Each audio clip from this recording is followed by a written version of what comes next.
Two grown men had never seen The Simpsons. It's America's barley basket. They play wiffle ball every day this week, and they hit it across the street, and it hits the siding on my apartment. And then they walk onto my patio to get their fucking wiffle ball. There's a, I'm going to say 6-year-old on my patio right now. Nice. Looking under all my patio furniture for his fucking wiffle ball. Well, what's next door? In my head, it's just like a boulevard with like, that's 6 feet wide. There's just an apartment complex across the street. And there's enough yard to get a wiffle ball game going. No, that's the problem. They hit it across the street over here. I'm loving these kids. I'm team fucking hood rat apartment kids playing baseball or wiffle ball. You got to make it happen somewhere. These kids have a can-do spirit. There is a park less than a block from here. Yeah, it ain't for them. Less than a block. These kids only know the gutter. No, they don't. One of them's wearing fucking champion shorts. Like, they're not poor kids. Their parents make poor financial decisions. His mom won pull tabs that weekend. Champion shorts. Another round of champion for my children. It's fucking Looney Tunes. Like this street, like you have to be so careful driving down this street because like twice this week they have darted across the street to go get their fucking wiffle ball. Yeah, I gotta love a kid that's never been hit by a car, apparently. They only will need to learn once. Yeah.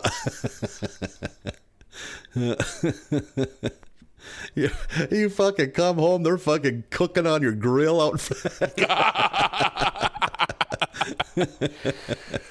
Oh, God damn. God, that time I had a roommate, we lived in South Fargo. He had a pretty nice longboard, and he made the mistake of just setting it on that side of the garage. It was gone within minutes, I'm sure. And he's like, fuck, that sucks, but it's kind of one of those, whatever, what can I do, Live and learn. 3 months later, he's driving home. There's a fucking 8-year-old girl going right down the middle of the road casually on his fucking longboard. And I don't know, he's not intimidating, but he's a grown man, he's right. And he pulls up beside her like, hey, and she's like, what? It's like, that's my board.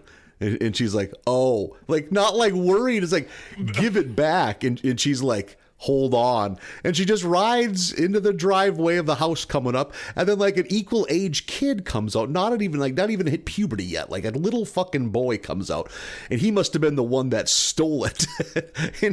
and she's like, and he's like, my sister said you wanted to talk to me. Like they're peers. God damn it. My buddy's like, he took control of that situation so much more than I did. But I was like, hey man, like your sister stole my longboard. He's like, no, I did.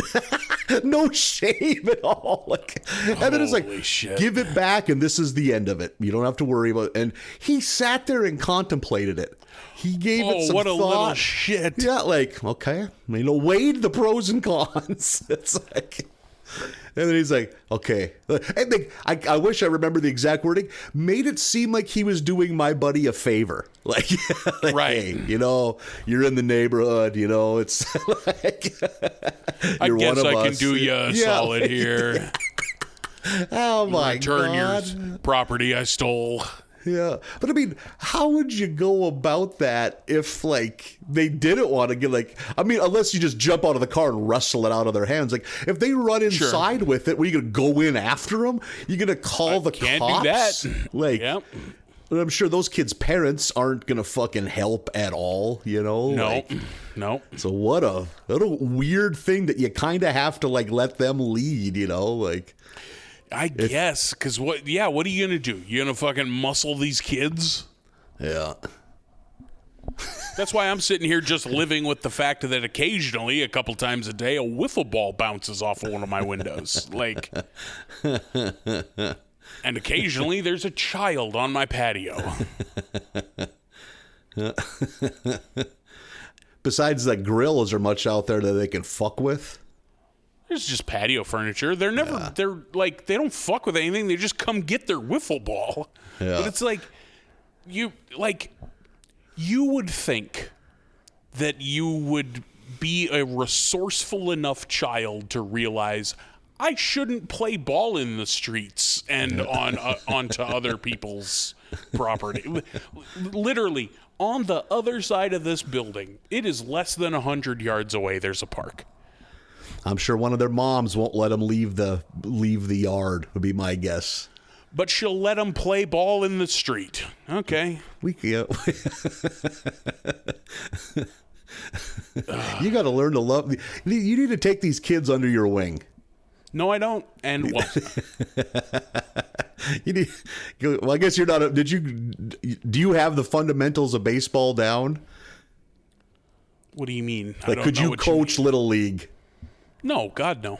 Okay, I like the idea of you being out there whipping them into shape, like having them do like proper drop down to the knee when you're taking a grounder. No, none of that. Just getting the fundamentals pummeled into their heads. And here's the thing, like the grass on the side of an apartment building, runs alongside the apartment building. So you could play parallel to the apartment building and never once be in any danger of hitting it onto or across the street. But instead you're playing perpendicular to the apartment building, hitting the ball onto and often over the street. Yeah, I think all that got knocked out of my system by growing up in a trailer park, which is as close to communal living as you can get. Sure, yeah. You're not the barometer to use for how a child should behave. I think when my mom was coming home and she saw me and my cousin just sitting in one of our neighbors' yard eating out of their garden. And literally, the owners could have came and I wouldn't have been worried. I just thought, oh, you have yard fruit. I will this enjoy is fine. You can come eat the grass at our house. This is for everybody, right? You're just fucking mowing down carrots. She did explain to us. It's like, that didn't just happen. They planted that with the idea that they would get to eat it. You come home from work, there's 2 5-year-olds plumped up on goddamn fucking peas in the pod. That's what we're going for. That's what every kid's gonna go for. Oh yeah, the sweet peas. Hell yeah. Yeah, gorging ourselves. Eat the equivalent of 8 cans of peas and then go ride bike for 6 hours. What a youth is wasted on the young. There's an old lady in the town I grew up in, the lady who owned the motel, always planted a great big vegetable garden out in front of the motel, and the motel is right behind the bar. So occasionally, I think with some amount of regularity in the summer, she would have to go run the fucking drunks out of her garden because they're eating all the cucumbers. Just out there with a pocket knife fucking popping cucumbers off the vine, fucking 0.3 drunk at 2 a.m. Yeah, and no better late night treat when you're hammered than a fucking cucumber. Mm-hmm. I mean, you get what you can get at that point, like. Oh yeah, you're not thinking at that point. Yeah. But yeah, I think you need to look at this as a positive. Finally, look at what precisely as a positive. These children are begging for guidance. They could be lifelong. These could be the kids you never had. The things you could teach them will stick with them for decades. Here's the thing. If I wanted kids, I would have some. But this way you can just cut bait. It's like, if these kids are duds, you're gone, like. Here's the thing. I have preemptively cut bait. I don't want anything to do with these children. What I want is for them to stay off of my patio. One day, I can't wait till. Are the windows high enough for them to look in? I live on the ground floor, Nathan. You've been here. If they wanted to, they could just walk right up and press their faces in. I like the idea of Dickensian just like orphans, little sugary chocolate handprints all over the glass. I'd lose my fucking mind. I would fucking lose it. They're just watching you play Switch. They're cheering. Yeah, like it becomes like a symbiotic relationship. Oh, the warp whistle's that way. What are you doing? Yeah. They're like the sucker fish on the belly of a big shark. Oh shit. Yeah, I think, bro, these are henchmen. You train these, right? You have No, they're interns. not. They're children. You want snacks from Holiday? You send one of them. Fucking listen to yourself, as if this is what I need. 39-year-old Marlin needs a gaggle of young children that he hangs out with all the time. It's only weird in your head and the minds of everyone around you. Exactly. I know your heart is pure. I will angrily refute any claims that you're grooming 6-year-olds. Oh, thank you. Thank you. I'll bring it up before they bring it up. You don't want to fuck them kids. None of us said anything about that. He's just helping them out. You shout that out your car as you drive by. He ain't trying to bang him. What is that? It's always to the teenage kid that's mowing lawns. Who's banging who? Who was that? That guy said, "You want to fuck these kids?" He said, "No." He says, "I don't." No, want he to said, fuck "I these don't kids." want to fuck these kids." Oh, that's good. Yeah, keep it up. Keep not doing that. Yeah. I just have them get me snacks and shit. Also, don't do that, probably. Oh, man, you're close enough. They could go right into Hardee's for you. Listen, you and I both know, child or not, the last thing that I need is to make it easier for me to acquire Hardee's. Oh, I'm not saying that this is good in the long run, but when you're in a pinch. What I should recruit them for is to like fight me when I try to go to Hardee's. I need to make them hurdles. Have them take their wiffle ball bats and scare away any fucking Uber Eats driver that pulls up. Right. Make your place a no-fly zone for food delivery. I look out the door and they're all just fucking a flurry of tiny fists at the DoorDash guy, not even letting him get out of his car. Yeah, then they just take whatever he leaves in the front door, eat it themselves. Flash me a big thumbs up through the window on their way back across the street. Kind of like the idea of you getting 3 to 4 Monster Burgers delivered at your door every day by a bunch of 8-year-olds. Again, you get the combo. They get to break. They can share the fries and the beverage. You just want the burger. Everyone wins.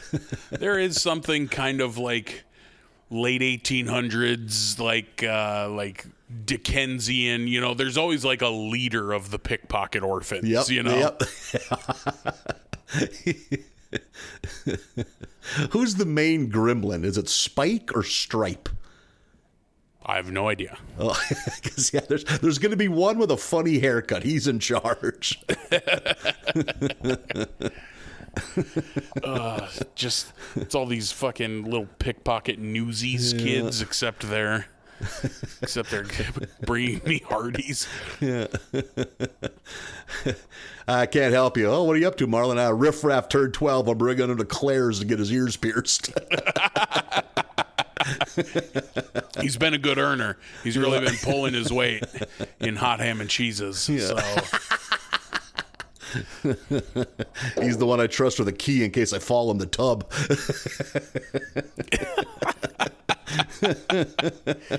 He brings you a hot ham and cheese like yours Popeye, and that's your spinach.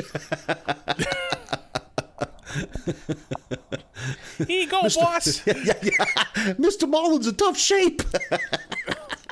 Let's get him 4 ham and cheeses.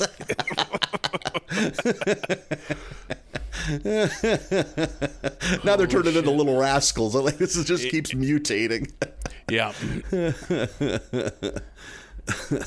It's becoming more wholesome, which it shouldn't. Yeah, right? Yeah. teaching teaching them completely pointless Boy Scout shit, like how to whittle, Tying knots. Yeah, fancy knots. The knife goes away from you, not towards you. Yeah. You got slice, not saw. Yeah. You and 20 little kids are skipping stones in a drainage ditch. Good job, Specs. Big glasses sliding off his nose. Thank you, Mr. Marlin. More ham and cheeses, boy. Yeah.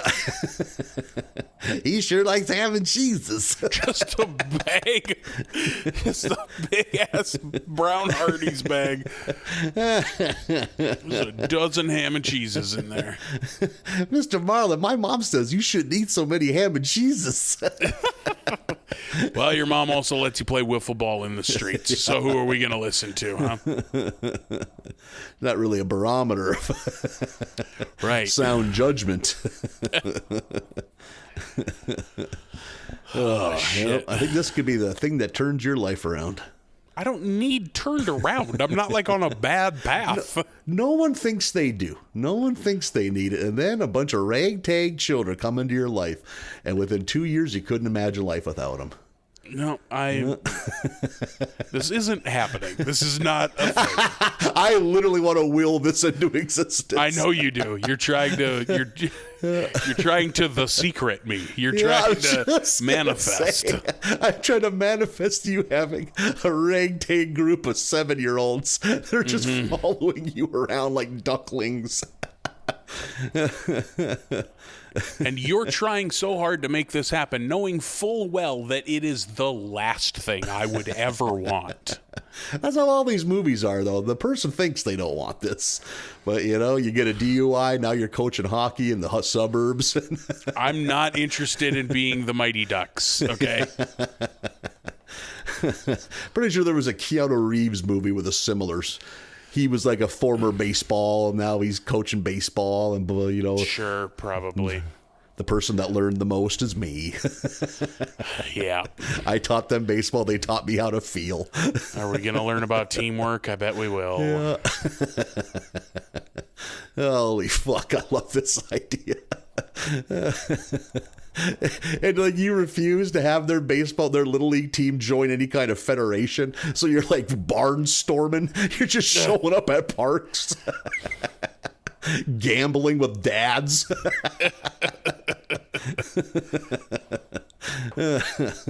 Always with Hardee's. Always eating Hardee's ham and cheeses. He stress ate 7 ham and cheeses. Someone's got to win this game soon.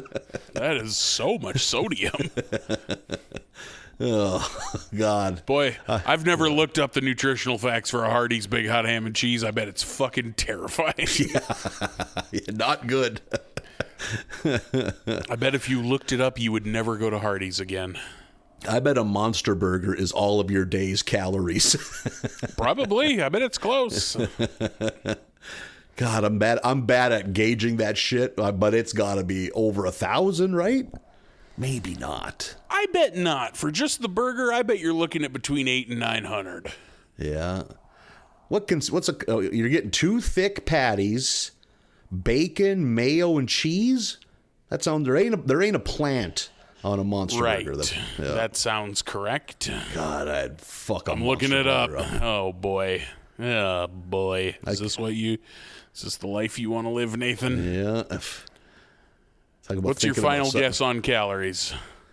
I'm gonna go 1,005. 1160. Oh, there we go. Boy. Of course, you get a large curly fries and a large drink with that. You're not going to say no to that, are you? Holy shit. If you, I don't know what they call it at Hardee's, a supersize, whatever, like, God, I bet you're tickling 1,800 calories. Ooh. For fast food. I'll give it this. It also has 68 grams of protein. That's a lot of fucking protein. I mean, there's a lot of beef on a Monster Burger. It is pretty horribly offset by the 49 grams of carbs, though. And 79 grams of fat. Takes a big bun to hold that much beef. Yeah, it takes a lot of bread to keep that all together. Yeah. Ooh, boy. Yeah. Man, it is always such a bummer to look up the nutritional facts of some foods that you like. I hate it. I just had a bummer of one because when I'm trying to eat healthy, try to keep the carbs way low, one of my treats is always go to a Chinese buffet, but stick to the not sugary shit, not breaded stuff. And I always the big sloppy dish of like seafood delight, which is just artificial crab meat with other shit mixed, and usually a layer of like melted American cheese on top that which nobody is so wants. disgusting. Insane. You don't need how this. you're eating. I love fake crab meat. Love it. too. I'll tear open a pack and just eat those sticks like string cheese. Those Yeah. crab with a K sticks. Yeah. Then seafood hot dogs. Oh, I love it. But if man, it's done right. Now it's creamy and has cheese on it. No, thank you. That shit is apparently not made out of trash fish. It's made out of fucking, I don't know what, but it has a pretty high carb count. Like just imitation crab meat. I just assumed they pressed fucking tilapia into fucking cylinders. I mean, some of it is garbage fish, but there's a lot of soybean in there. There's a lot of that is closer to tofu than you think it is. That was exactly what I said. I bet it's almost a fucking food coloring fucking tofu sticks is pretty much what it is. Yeah. God, imagine, like, go in your mind's eye to the factory that's making those things, and the last step being just a paint roller that puts that red stripe on the one side. Well, you think anyone at that factory has smiled in the last decade? No, I don't. They're not making imitation crab sticks at a place with a good 401k. Mm-hmm. Nobody's hitting the pause button on the line so they can do a dance number. You know, At your retirement day, you're just pushed into the vat to make more fucking crab sticks. Whatever they're doing, they should keep it up because it's delicious. We rise from the paste, and soon we return to the paste. We just have to keep the crab paste rolling. Ashes to ashes, paste to paste. Oh, shit. Regular crab's too much work. Correct. I need a place where I could go eat crab alone and not feel self-conscious. I mean, that's home. You can go buy crab that's legs. true. That is true. Yeah. I've been making crab. It's kind of easy if you got a big pot and you can boil it in it, like. Well, yeah, I've never tried it, but I bet it's not hard. But then, in a restaurant, I feel like such a fucking asshole. It's like, I'm throwing away 90% of this animal. Is crab the worst of the, like, oh, don't do this on a first date, messy, self-conscious foods? Oh, chicken wings are in there, ribs are in there. But I think the things with like ribs and chicken wings, you're both going to get the same amount of sloppy, if that makes sense. There's no skill level. There's a little bit, but like, the first thing that came to my mind is going to eat sushi if you don't know how to use chopsticks. Oh, that's not a first date. Sure. That's bad. That is not good. Way too big a sandwich is also not good. Yep. Like because there's a chance tall of a sandwich. Yep. There's a chance she might order something that's not embarrassing, and you're stuck with a fucking club sandwich that's 11 inches thick. All she got was the fruit bowl. You're like, God damn it. Why did I get fries and tater tots? Double potatoes. Oh no. Adding a second side when that's not an option on the menu on a first date is a power move. Getting like a Reuben and fries and a side of tots, you know? I had a buddy at a truck stop. He'd get the hot beef with an additional side of fries and an additional side of gravy. Holy moly. The waitress would always be so confused. I mean, is there fries and someone gravy else is coming? good, but she sets it down at one of the other empty chairs at the table. I assume he's got a guest on the way. There's a place in the cities here. Tell me if you've ever seen this before. If you order a pop, like a fountain pop, they bring you two. I think that's genius. And listen to this. It doesn't stop there. One of them is full of ice. The other, no ice. That's the refill. So it's nice, slick pour. Man, I don't know if they do it for everyone. If they just see a couple heifers come through the door, they realize these fuckers that might not be a policy. That might just be a judgment they're putting on you. I have looked around. It's like, if it's just us, I'm gonna go fucking disembowel myself in the parking lot. But no, I see other people. I mean, mostly fat people, but it's a mostly fat people restaurant. Sure. It's called Fat Nats. It's in the title. Oh. I don't know, man. My gut reaction is nah. I would rather have you coming around more often than cluttering up the table with these extra fucking glasses. But on their end, they don't have to come around as often. Yeah, you know? exactly. And that's good. I'm sure someone has done the math that is like the fewer trips we have to make offsets the amount of soda we have to pour out at the end of the service. Yeah, you know, like I'm sure someone has done the math. Yeah. And there are a few things that drive me more bonkers than waiting for a beverage. So I'm pretty fucking get along with whatever when it comes to restaurants, but just sitting there with empty glasses, like, especially if it's been like fucking half an hour, it's like, what's happening right now? Like, yeah, I get that. I feel like I think I drink a lot at meals. That sounds like an alcoholic's confession. But I just mean pop or soda or water or tea or whatever. I think I go through a lot of it. So yeah, I'm kind of with you. I also will be like, sure could use another drink of this. Yeah. But I also am like, it's your own fucking problem because you drink so goddamn much. Yeah. Like, if it's just like a down and dirty burgers and fries diner type setting, I appreciate a restaurant that has the serve yourself option if you want to refill. That don't bug me. No, absolutely not. Oh, really? That don't bug me a bit. No, I have no interest in leaving the table to get another drink. Because I think of it as like fast food. That's how that works. You know, they hand you a cup and it's up to you to do whatever you think is right. Like, right, which I'm also not a fan of. I don't work here, but I understand that that's how we've all decided to do it, I guess. Yeah. I just recently sat down because it didn't have a drive-thru, and I was very distraught, but goddamn it, I wanted potato bolognese. A non-drive-thru Taco John's. Is it the one in New Hope? Is it the same one I've been to? It probably was. It probably was. It's in a strip mall? Yeah, it sure That's is. so fucking weird. Yeah. I did a lap around the building. It's like, maybe there's one at the back. No, there's not. No, but it's like in the middle of strip mall units. Yeah, it's so weird. It is an interesting decision.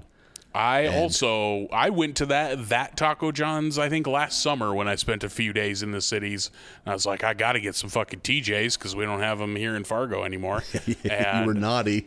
And I just looked up, I just Google mapped it, like, oh, there's one in New Hope. And that was like a 15-minute drive. Got over there, what the fuck? There's no goddamn drive-through? I gotta go in and do this in public. I tell you what. I can't speak for you, but I certainly, boy, you feel a little more shame about your TJ's order when you got to look someone in the face to make it. I don't know about you. When I was there, food cooked and handed to me by a delightful grandmother. Boy, that is winning the fast food lottery. You get like a 65-year-old woman in there. Like, I got the vibe when I was there that oh, this Hispanic family owns this restaurant and runs it like a family restaurant, like Bob's Burgers. Yep, like that Except can except it's a Taco John's. That saved one of the night. I mean, every Taco Bell in Fargo was devolving into fucking anarchy. Might be open at 2 a.m., might be closed at 7 p.m. You never knew. And then there was one during COVID when fucking restaurants were all chaotic that a family of 6, like husband and wife, probably in their 40s, and they're at one time at 1 a.m. I was served a chalupa by a 6-year-old. And it's like, this is illegal. I ain't gonna say a fucking word because this Taco Bell's always open and the food's good again. Like I couldn't believe it when that kid was making eye contact with me because he was level with the fucking window in your car. Yeah, he's just having a blast counting the change out because it's a new thing for him. 11, 12, 14. He's got 2 missing front teeth. He's just adorable. 12. Just pocket it, kid. You win. It's all yours. It's all yours. Yeah. Yay! You give me the paper, you can keep the coins. How about that, huh? But maybe that's some kind of racism. I'm alarmed when it's a white family at a Taco Bell, but when it's a 4-year-old at a Mexican food truck, I don't even flinch. Yep, don't blink an eye. Yeah, a 4-year-old with the eyes far more world weary than mine will ever be. Kids lived 11 lifetimes. Yep. Kid has more miles on him than you do. Yeah. Literally walked here from Guatemala. Like if you go to a taco truck and there's like a fucking 7-year-old taking orders and handing orders out, you're like, this is gonna be a fucking good taco truck. Yep. Oh my god. Yeah. Like it's a sign of quality. Yeah. The woman that serves me my tacos in my nearby taco truck, easily in her 5th trimester. She's been pregnant for 2 years. She is 80% womb at this point, probably 97 pounds before baby, now 157, and it's all just the toddler inside of her. It's like taking over her now, like it's gonna envelop her. Yeah, and I don't think they're tagging her out. She gets there at 9 a.m. and leaves at 9 p.m. Holy fuck. But when it's a family operation, fucking, you lose someone, you just got to close up shop for a while, you know? You probably can't afford that, you know? Like, it's like having a family band and your mom leaves and she's the drummer. Now what are we going to do? It's kind of the backbone of this operation. I mean, the bassist can keep rhythm, but it's going to be missing something, you know? This sounds like bluegrass. We're not bluegrass. People come here to dance, goddammit.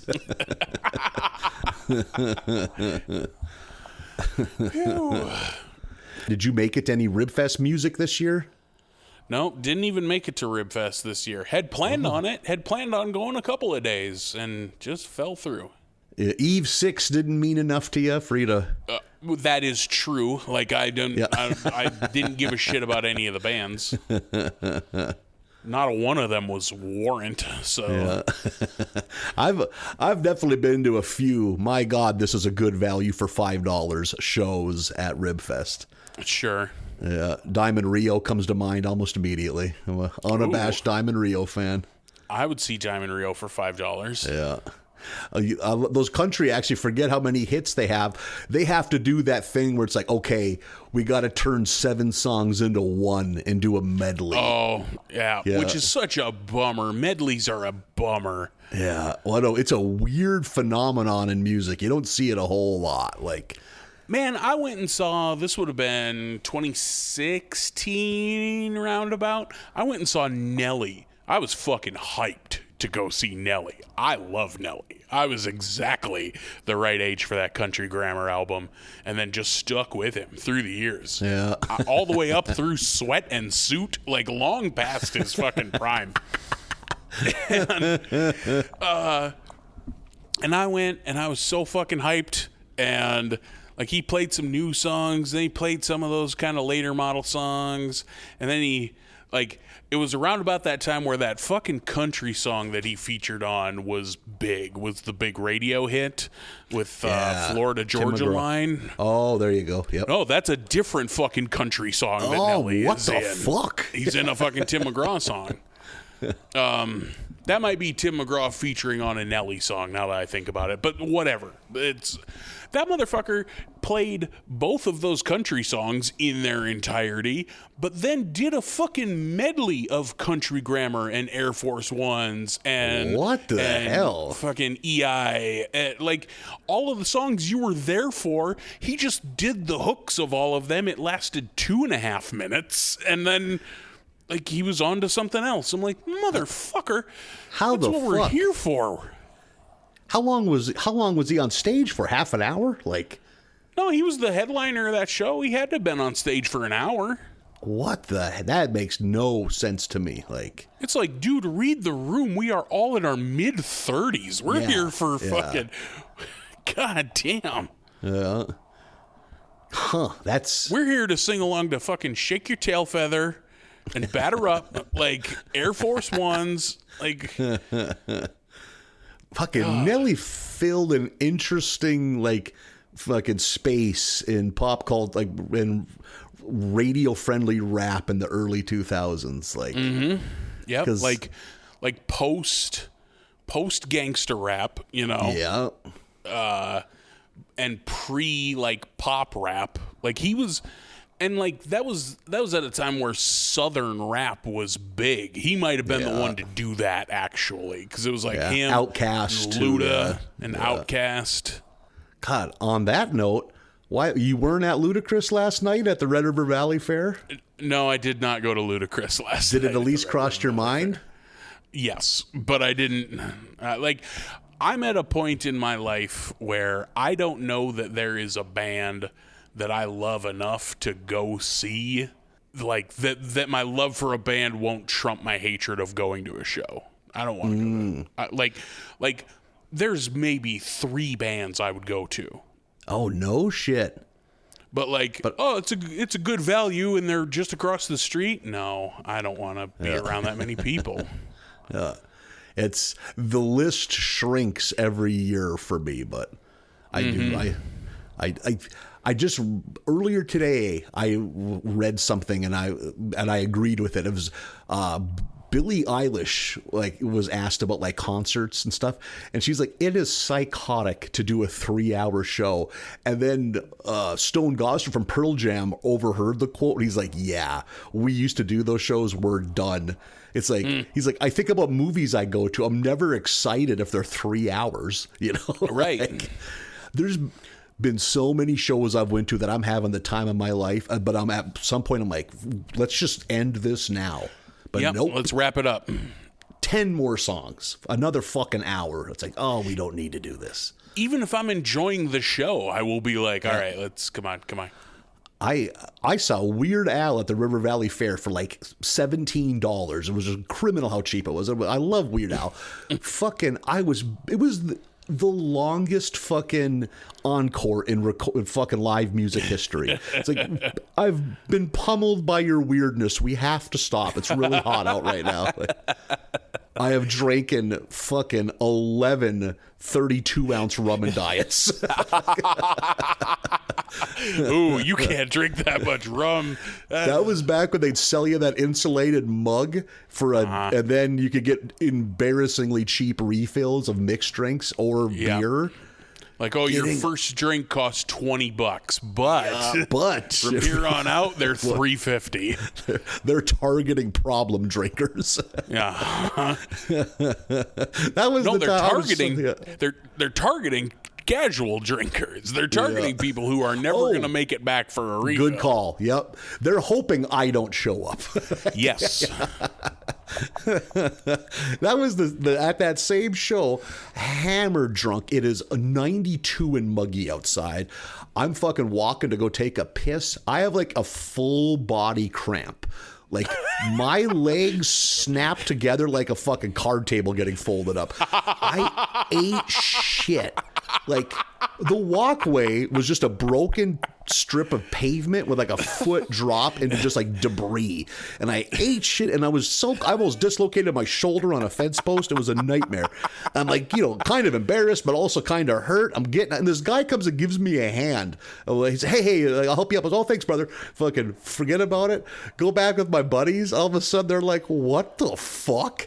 The guy, when he helped me up, had put a fucking Post-it note on my back that he had drawn cock and balls on.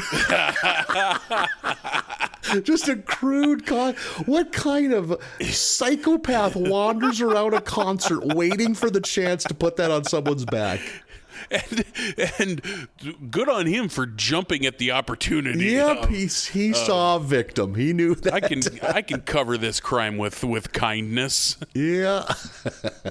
If I remember correctly, that guy was alone. He wasn't in with a crowd of people. He was just lurking at a concert. Just a lunatic out in the wild. That cock and balls drawing stayed in the visor of my car for so long because I thought it was so fucking funny. Thank you for the memories. Who is this fucking person? He needs to be stopped. Oh, shit. Not to wheel it back too far, but I made it to a Taco Bell this week. Made it as if it were a fucking journey. As if it were a struggle. You need to splice in some applause right now. So brave.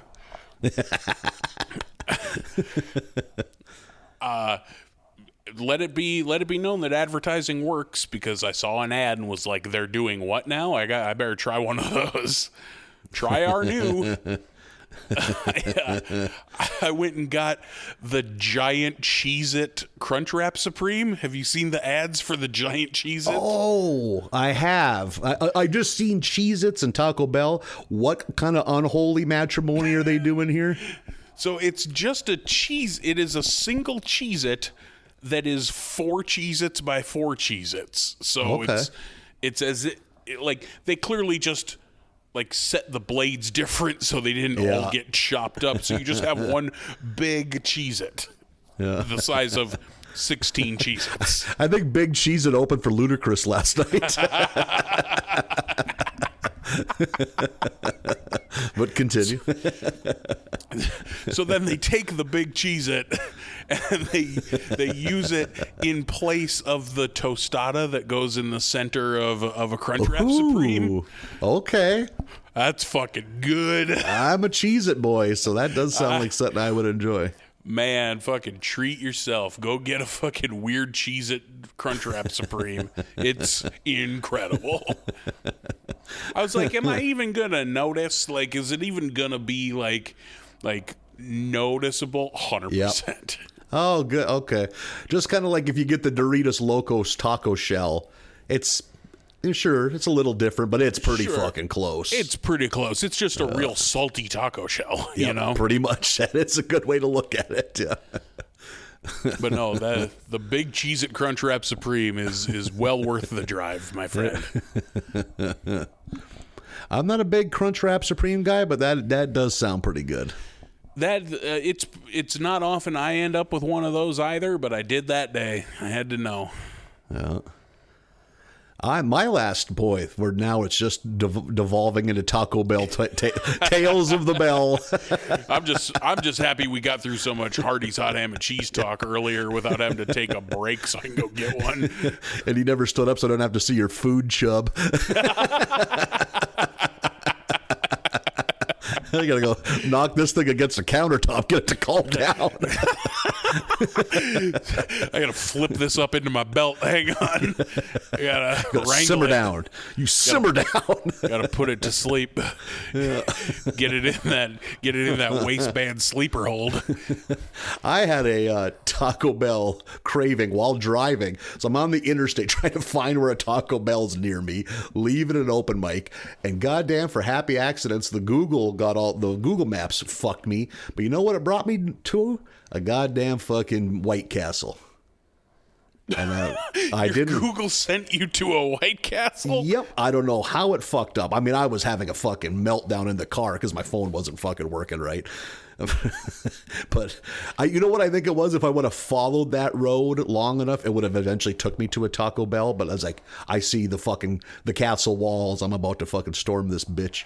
So I was You're having a siege. I had a 20-year break between eating at fucking White Castles because I lived by one in Nashville and I thought it was pretty fucking trash. Now I have changed my tune. Those steamed burgers are an abomination, but fuck me, are they good. It has to be some kind of psyop. They have to be like, we're going to give them the worst burger America's ever produced, and we're going to give them lightly breaded fresh halibut in the same food order. It doesn't make any fucking sense. Every employee at a fucking White Castle is a disinterested 40-year-old mother of four. Did you mix and match? Were you getting trash burgers and fish nibblers? Yep. Attaboy. Fucking see if I can make my heart flatline. Pain and pleasure. You're putting fish nibblers on the sandwiches, squeezing them shut. I go to the drive-thru and ask for the leather and lace, and they know what I'm talking about. 2 double cheese sliders. It's a fish tickler's coming right up. Oh shit. Also, welcome to episode 211 of America's Barley Basket. Yeah, we forgot to do that last week, but yeah. You figure that's the first time in the storied history of America's Barley Basket? Oh yeah, I bet that's the first time we ever did that was last week. I was editing the show. I was putting it together after we recorded it, and I was like, fuck, I don't think we ever introed the show. I mean, like today we did it 47 minutes in, so it's not like we're super on the ball. It's not like we learned a fucking lesson, but we got there. God, yeah, it just hit my brain right then and there. Otherwise, fucking, I would have just kept fucking coasting too, man. We made it, though. Look at us. 211 episodes. Who'd have thought, Nathan? Who'd have thought? I'm glad you're here for it. I'm glad you have survived. Well, most men wouldn't be. Most men would be probably in hard time over care. There? Maybe maybe long-term hospital in traction, but nope, here I am in my own home. Put on my own basketball shorts. We need thank God. Yeah. Wiping your own bottom. Yep. Is it a struggle? Bet your ass it is, literally and figuratively. But I'm doing it. Holy. It was the bathroom times were some of the more difficult ones. What the hell is going on with you? You don't realize how much your ankles move when you wipe your ass. Okay. More than you think. You got to keep a pivot foot down. That's for sure. Yep, exactly. If you stick your feet straight out and wipe your ass, I don't want to know who you are. I don't want to be friends with you. That is how a lunatic shits. If you look like you're riding a bucking bronco when you're wiping your ass, both feet splayed out, trying to get good points hitting the shoulders and the neck, you know. Yeah, I don't want someone that has their legs straight out, but I also don't want someone whose heels are touching the toilet. Right, who's tucking them back. Yeah, holy fuck, that would be just as fucking off-putting. Oh shit. Yeah. Oh. But yeah, boy, it was right after we recorded the last pod we did. That's when things went downhill for your old boy Nate. Falling apart. Fucked up one of my knees, stepping over a baby gate. Fuck. That was. I thought that was going to be like, I'm going to be in traction for a month because I just tore my ACL. I thought that was. How do you blow a knee stepping over a baby gate? Was it the knee that was in motion that was swinging over the gate, or was it the one that it swung first? It was the first one that swung over planted. I didn't realize that the other side of it was a little bit of a drop, like a 4-inch drop. So like I wasn't ready to. I thought I was going to hit floor, but I didn't, and I kind of lost my balance and it planted, and that just the shift of the weight, and my knees are shot to begin with. So it was like I couldn't put weight on it. And I was like, what the Holy fuck? shit. Like, it was getting down. I couldn't believe, because we recorded, it was to record a friend, Josh of podcast fame, his podcast. And the next 2 days, I couldn't put barely any weight on it. Like, one time I had to like scoot up, because I have fucking 2 sets of stairs I got to climb to get to my bedroom. I had to like scoot on my butt, like my butt like had a to go child? step. Yeah, exactly. I had to go step to step on my fucking ass. Holy shit. And then what you got to do, though, you get to the top, you got to figure a way to get up. Yeah. Try and get That's up an from issue. this. Sit down right now and try to get off the floor and not use both legs. It's a task. It is a task. Holy moly.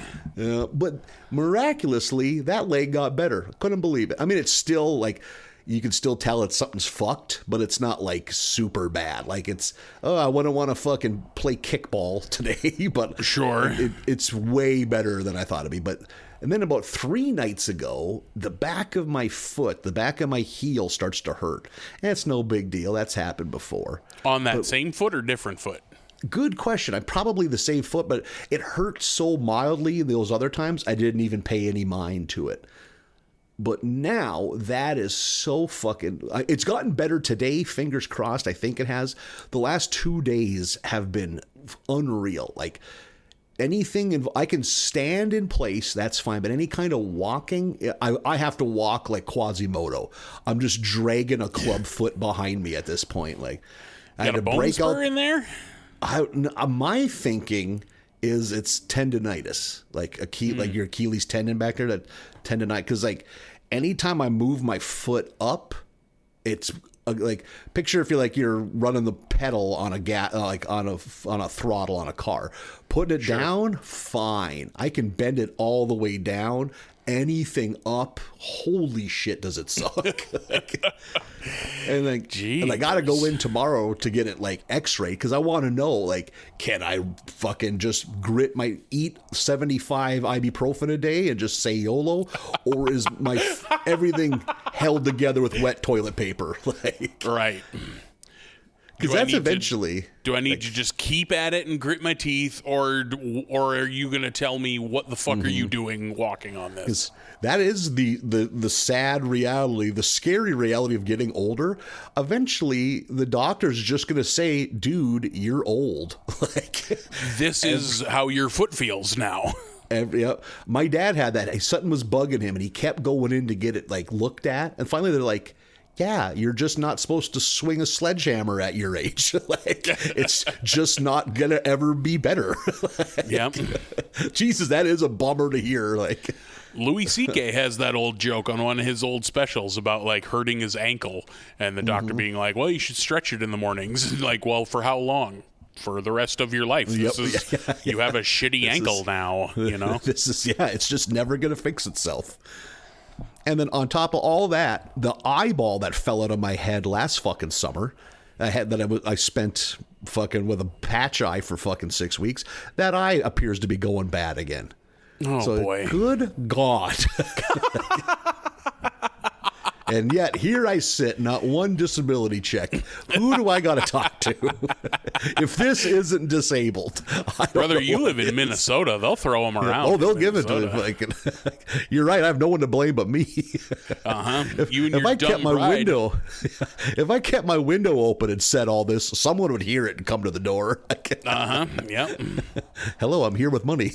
Someone's probably going to hear this podcast and just show up with a cartoon bag with a dollar sign on the side. Oh boy. Just gold me? coins.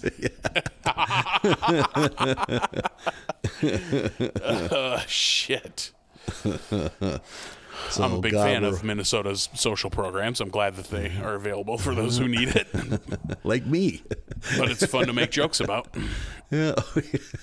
I should become the face of welfare in Minnesota. Yes, you should. Boy, feet hurt. My eyes are falling out of my head. I don't know what I do without MN care. Thanks, Governor Walz. Oh, shit. Yeah, I can see it. I can see you on those billboards with an eye patch on. They somehow end up putting me into a children's hospital. I'm in all the Shriners commercials. A kid got a gland problem.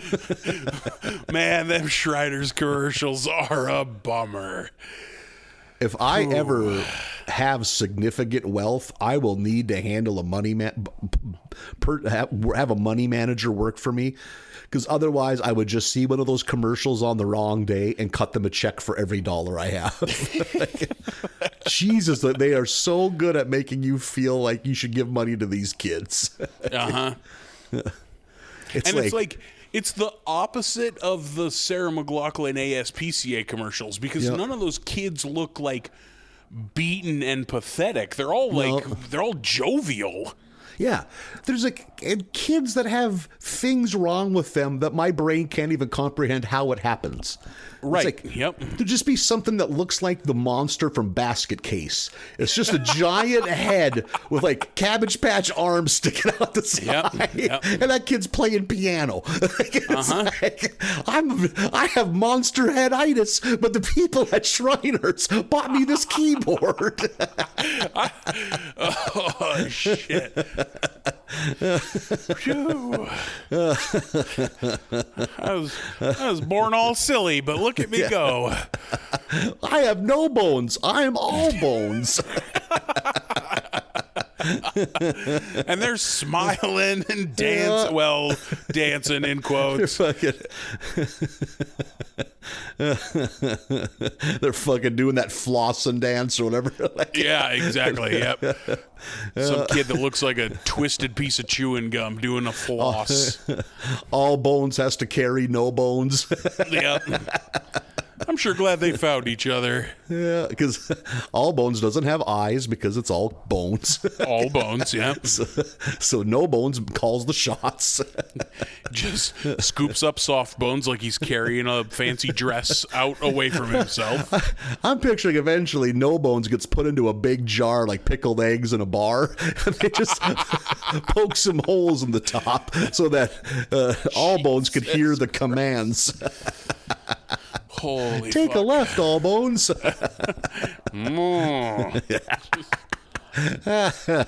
Just makes Frankenstein sounds.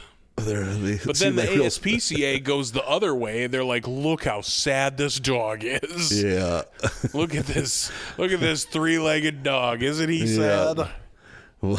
We lost the ashtray, so we just put cigarettes out on the dog. Who are these people?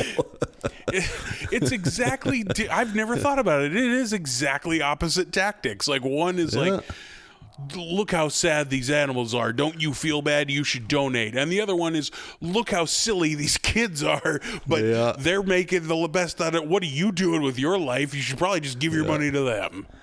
Yeah, those I just because there's parts of me that are missing that a normal compassionate human has.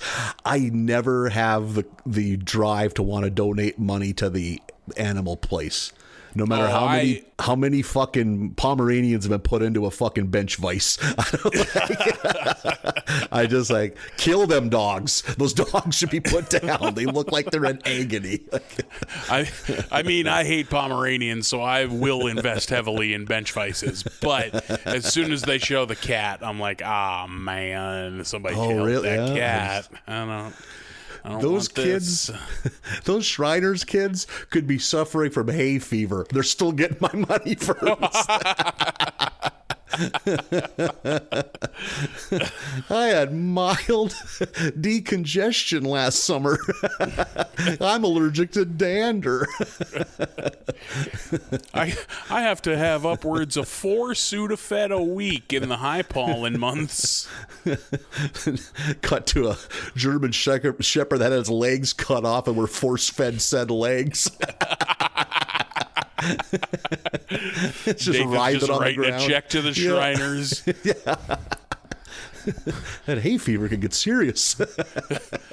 But this dog can roll over. In fact, he can only roll over. That's all he can do. Nathan's like, no, we got to get this kid's all misty-eyed, you know? Sorry, Sarah McLaughlin.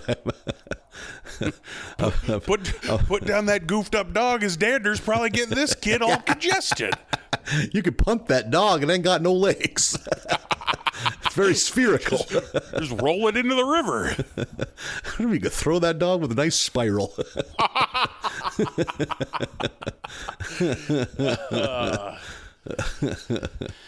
They get all ragdoll on you. It would never hold its form. Oh yeah, it wouldn't spiral. No, it wouldn't hold together. God damn it. Anyway, we can give this dog rigor mortis before it dies. Get away from these dogs. Can we do like some of those silly Nerf footballs where they put like the back end of an arrow on the back of it so it's got a stick and feathers? Can we do that? Boy, I am just the right age to have always wanted a silly football. Like a Nerf football with the fucking stick and feathers on the back of it. Okay. You know? Never got one, I don't think. I might have had like a foam one with rifling on it, you know, to make it more spirally. Throwing it to no one in the yard alone. I remember those just being in the fucking flotsam and jetsam that was our front yard, because just the mess of toys. I think that was either neighbor kids or my brother. If I had a choice in toys, it was always something like He-Man guys, G.I. Joes, Transformers, but we did have that. I always remember like just be a bite out of it by a dog or a dumb kid. Just always a bite. Every foam football had a child's bite taken out of it. Yep. They always, Or what I remember is someone put it in a dog's mouth so you could wrestle the dog over it. It's like, that fucking dog got teeth. That dog's going to do a number on a foam football. Maybe that's why we never ended up with one at our house. It's like you're just gonna ruin it. Who are you gonna throw it to? One of my dad's coworkers, I was a little kid. He was a sweet old man. He gave me a Coors Light, like authentic NFL size football. Like, he's like, here you go. Like, oh, great football. So I'm like 5 years old. So I just took it outside and destroyed it, because that's what happens to a football when you're 5 years old. And my dad was like, what the hell are you doing? I'm like, playing football? Playing with this toy?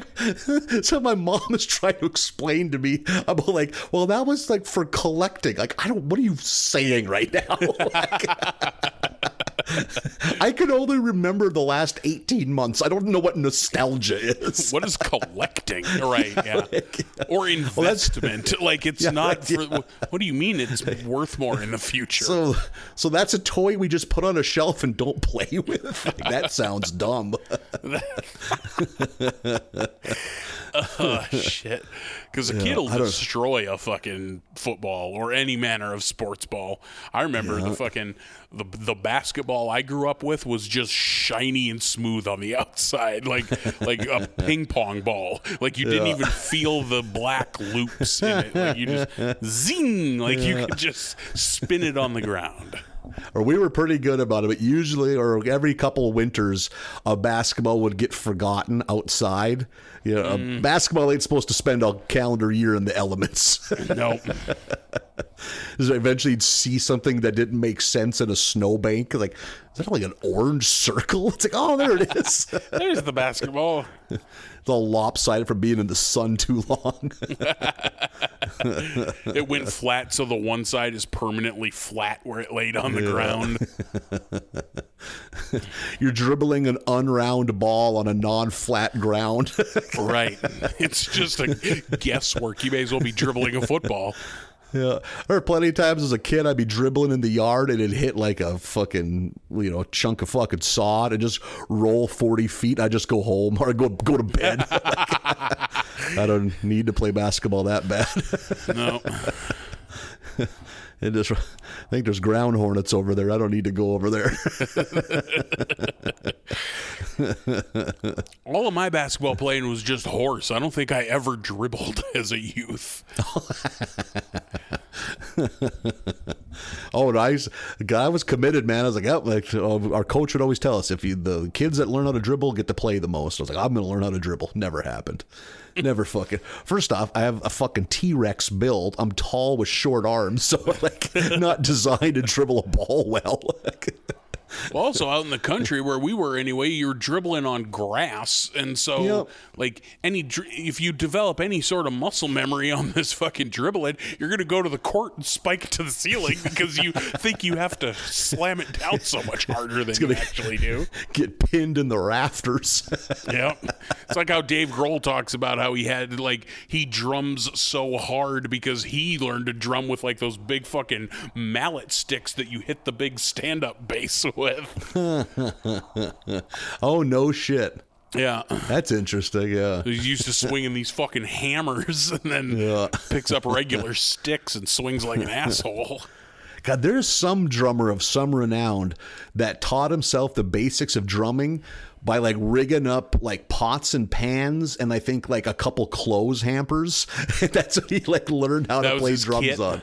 Yeah. That's some Little Rascal shit right there. Yeah. Anything can be drums. Yeah. It kept him from playing wiffle ball in the streets. So that's good. You kids should go inside and learn an instrument. Yeah, go learn how to play drums. Go clean out your kitchen cabinets. Oh man, Mr. Wells is always ruining our fun. Well, he sure is in a sour mood today. We'll have to bring him double that ham and cheese tomorrow. They're pushing round whatever they're called with a stick down the road, 1920s. Yep. Hooping a stick. There you go. Yep. Where are these kids from? Am I imagining this? Are you ghosts?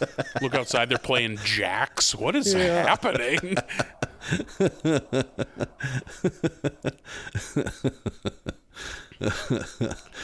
Anti-I over. Is that the name of that game? Red Rover. Yeah. Well, Red Rover. Yeah. Okay. Then we had a game where throw shit over the roof and you have to catch. What am I acting like there was a federation of children's games? This was all made up by some idiot 8-year-old. That does sound vaguely familiar, though. Yes, throwing a ball over a roof and shouting something. Yep, I remember throwing a ball over my grandma Gladys's house and something was shouted. And there were older kids involved, so I could never truly relax. Always tense, head on a swivel.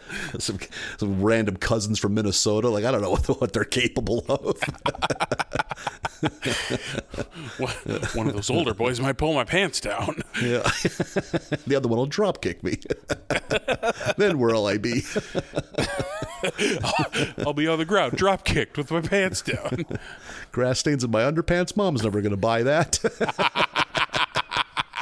No, it's just dirt, I swear. I told you don't shit your pants in Grandma's house. You're 15 years old.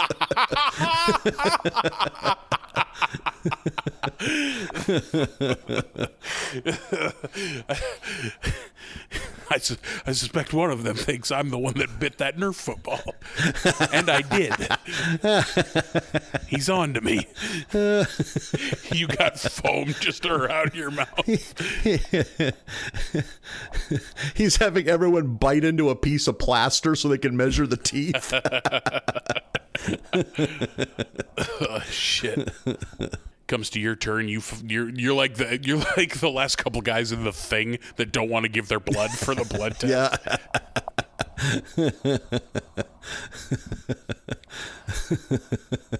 I don't want to alarm any of you, but I'd rather not spend the rest of this weekend playing Anti-I over. That was some deep digging for some the Thing reference. Had to work for a Thing reference. I should watch that movie again. Yeah, it's been a long time. That's the kind of movie I'm waiting for it to show up at one of the artsy-fartsy theaters here in the cities. Oh, totally. Yeah, that's a prime candidate for that kind of thing. A movie that's coming, it's funny, it's on its way here, but a buddy of mine just out of the blue messaged me that like just a couple nights ago, he's like, me and my old lady watched the Blair Witch Project for the first time since it was like, I rented it on VHS when I was 17 years old. And he was like, man, it fucking still holds up. I was like, that's good to hear. Really? I suppose like there's no like dated effects or anything in it. Because there's no effects. Yeah. Right. So I'm trying to think like things that make movies feel dated is like fashion and hair and effects, which it doesn't have any of those. Yeah.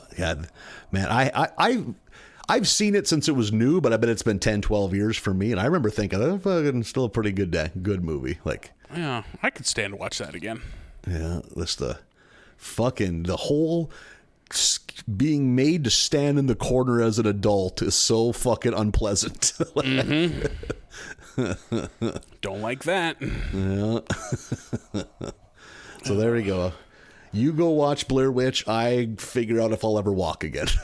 Yeah, I'm rooting for you. You got one leg, one eye. You belong in one of these ASPCA commercials. Yeah, right. If you give $40, you get this fleece blanket. Just a picture of my face on it. It's 12 foot by 12 foot. That's a fucking big blanket. Look at all these blankets. I don't take good care of my skin. Won't you please buy a blanket? They're going to put me down.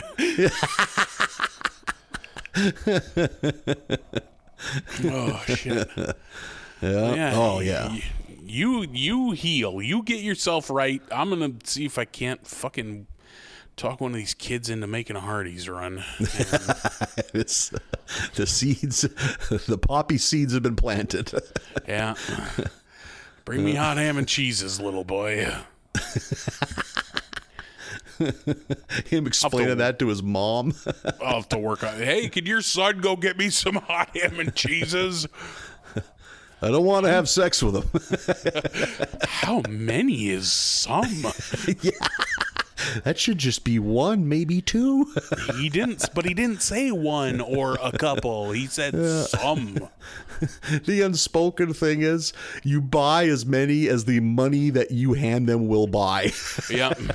Oh, he gave us a 50. Mr. Marlin's real sad. Mr. Marlin's having a hard day. He gave us a 50. That's a whole bunch of hams and cheeses. I guess. Yeah. They go just sad walking down the street. It's bumming them out. Yeah, they're pulling a red wagon just heaped with ham and cheeses. They got a little Dalmatian pup that they always got to shoo away. No, Buster, they're from Mr. Marlin. Get out of here, Buster. Jesus Christ. I hate how I look at the end of any like snowballed scenario that we come up with. Like, because we start improvising and it gets rolling, and this by the end of it, I look so terrible every time. I don't know. I think with this scenario, you're a guy who's making a difference in some impoverished children's life. That's a hell of a spin, because in this scenario, I'm a guy eating a red wagon full of hot ham and cheeses. That's what unites you, and from there it blossoms. And I can't bring myself to go get them myself. I'm sending the neighborhood youths.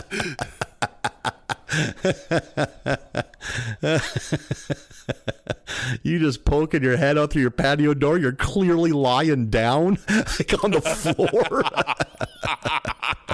Little boy. Just holding a greasy $20 bill out of the crack of the door. Yeah. Please. Ham and cheese. Bring Mr. Marlin some hamos.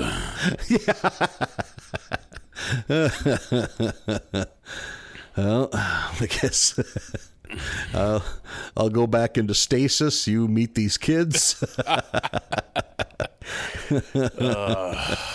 Oh, boy. Yeah. All right, bud. Well, we all got our stuff going on this week, I guess. We sure do. Hobble yourself to a Taco Bell and get a weird Cheez-It thing. Get a Cheez-It Crunchwrap Supreme. That could happen. I will keep you in. Yeah, this could, any meal could be the last meal, so I got to be thinking that way. See, your last Taco Bell that you see in 3D. Oh my God! Yeah, I don't like to think about that. I won't be able to see if they got the nacho fries because my eyes won't be able to focus. This is my last 3-dimensional chalupa. Oh, jeez. Oh, shit. All right, buddy. We'll see you next week. Bye, everyone.